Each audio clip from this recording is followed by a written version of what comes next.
buenas tardes. Estaré con ustedes su maestra Marilady Jiménez trabajando hoy el tema biología celular. Los objetivos de nuestra clase son conocer las diferentes teorías e hipótesis sobre el descubrimiento de la célula o la teoría celular y diferenciar entre célula procariota y eucariota y entre célula animal y vegetal. Las teorías celulares. Vamos a hacer un recuento ahora en la historia desde el siglo XVII al siglo XX, el proceso que ha tenido la teoría celular. Empezando en el siglo XVII con el médico y naturalista Malpighi. Este médico se considera el padre de la microscopía, pues realizó numerosas observaciones de tejidos de seres vivos mediante microscopio sencillo. Malpighi murió en Roma en el año 1694. Malpighi realizó numerosos dibujos de sus muchas observaciones, como los que se muestran en el grabado de la izquierda. En este dibujo, Malpighi puede ver algunas de las observaciones que se hicieron en los tejidos vegetales.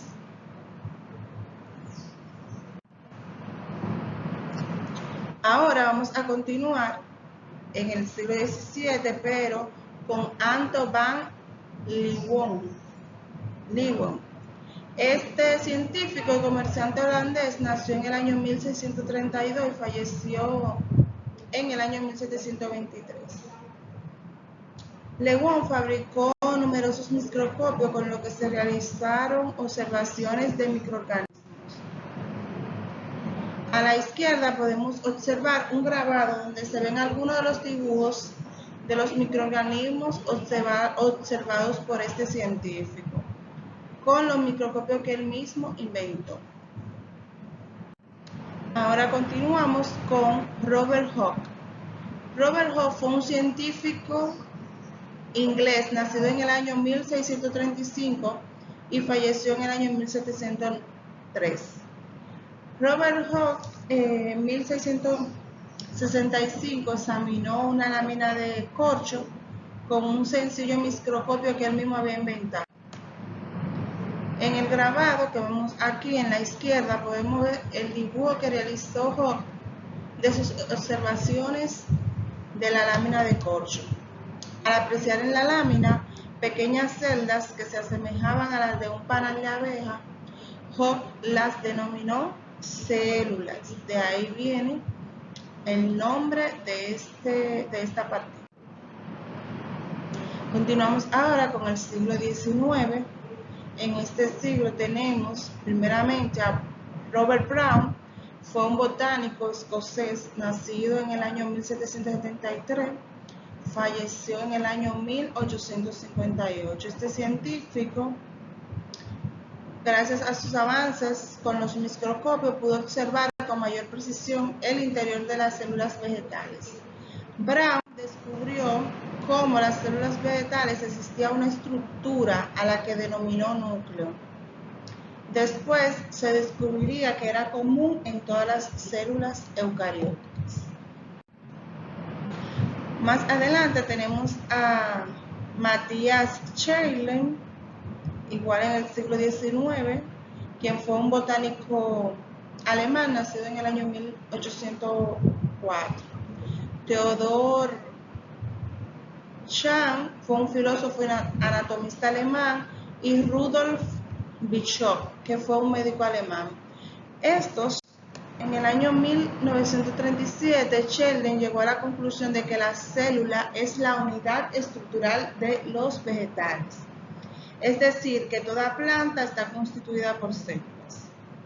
Un año después, Schwann concluyó que esto también era válido para los animales, o sea que todo animal estaba constituido por células.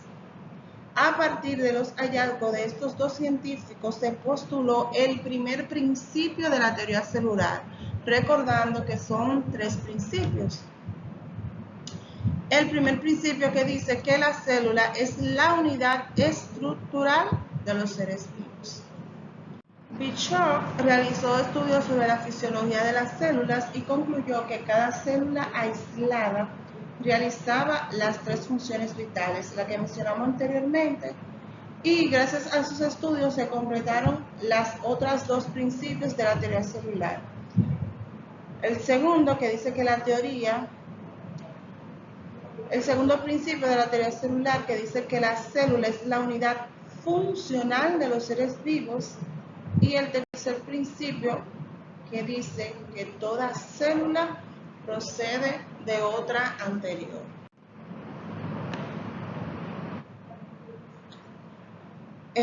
Luego tenemos a Santiago Ramón y Cajal, que fue un médico español nacido en el año 1852 y falleció en el año 1934. Este científico demostró la teoría celular también para el caso del tejido nervioso, ya que se creía que este no estaba formado por células.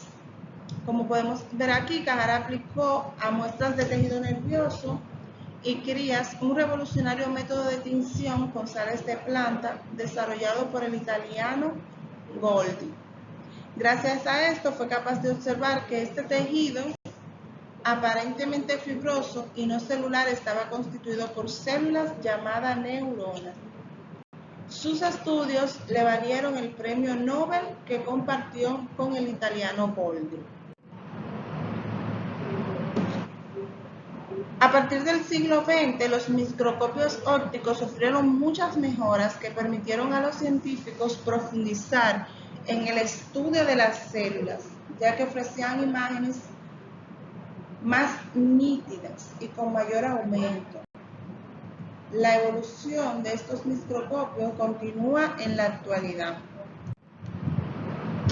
El descubrimiento del microscopio electrónico supuso toda una evolución en la biología celular, pues con este instrumento se logra aumentar las imágenes hasta 1 millón de veces, lo que nos va a permitir observar detalladamente diminutos del interior celular y de los orgánulos. Entonces, retroalimentando, la teoría celular se compone de 3 principios. Todos los organismos están formados por una o más células. La célula es la unidad básica funcional de los organismos y las células nuevas provienen por reproducción celular de células que ya existen. Entonces, sobre la teoría celular, retroalimentamos. Primero, que toda célula se origina a partir de otra célula preexistente. Lo vimos en el postulado de Bishop en 1855. Y que la célula es la unidad estructural y funcional de todos los seres vivos. Que, como ya dijimos, pertenece a los postulados de la teoría celular. Vamos a ver ahora los tipos de célula, la célula eucariota y la célula procariota. Recordando que la célula se define como la unidad mínima de un organismo capaz de actuar de manera autónoma. Aquí vemos la célula procariota y sus diferentes partes. La pueden ver en la imagen, las diferentes partes de la célula eucariota. Entonces, la célula es una unidad dinámica que se encuentra en continuo cambio con multitud de reacciones químicas que se generan en su interior. Este conjunto de reacciones se denomina metabolismo celular y permite a las células mantener y perpetuar su composición frente a los cambios ambientales. Una célula puede atrapar alimento, eliminar desechos, movilizarse y reproducirse. La célula logra realizar todas estas actividades gracias a que cuenta con estructuras especializadas llamadas organelos.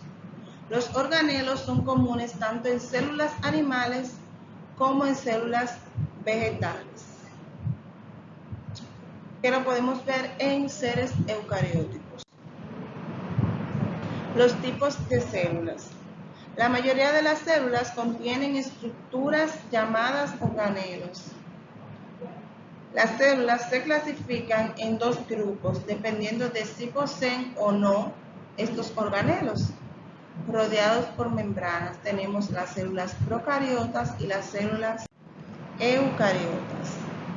De acuerdo a si existen o no comportamientos intracelulares con funciones y estructuras diferenciadas, las células han sido clasificadas en procariontes y eucariontes.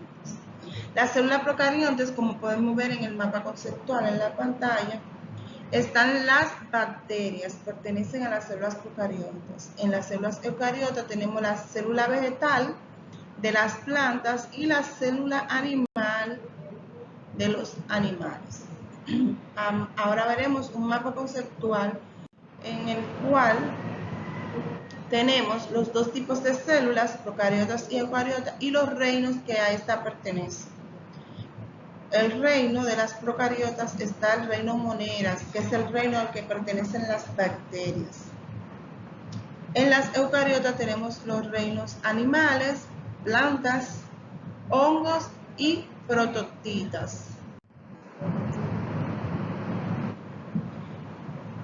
Si pueden ver en la pantalla, tenemos la estructura de una célula procariota. En esta vemos que son de pequeño tamaño.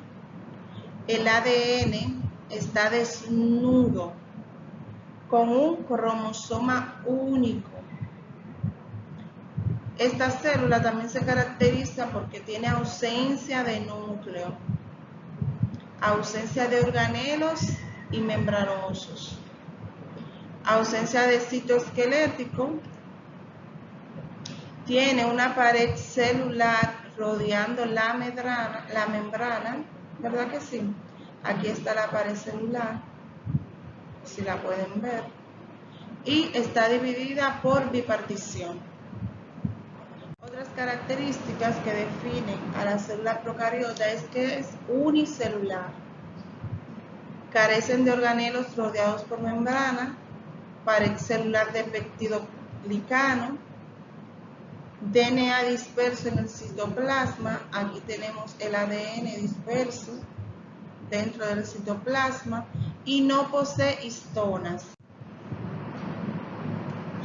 Aquí en la pantalla ahora podemos ver la célula eucariota animal. Esta célula también se diferencia porque tiene un núcleo. Aquí está el núcleo de la célula eucariota. La membrana plasmática y, igual que la demás, tiene su citoplasma.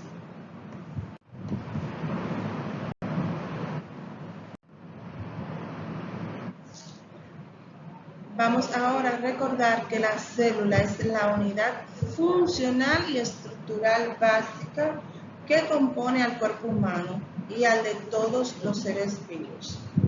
Por lo tanto, para entender la estructura y función del organismo completo, es fundamental conocer la estructura y la función de sus unidades componentes, es decir, las células. Ha sido un placer compartir este tema con ustedes. Nos seguiremos viendo en otras presentaciones. Muchas gracias.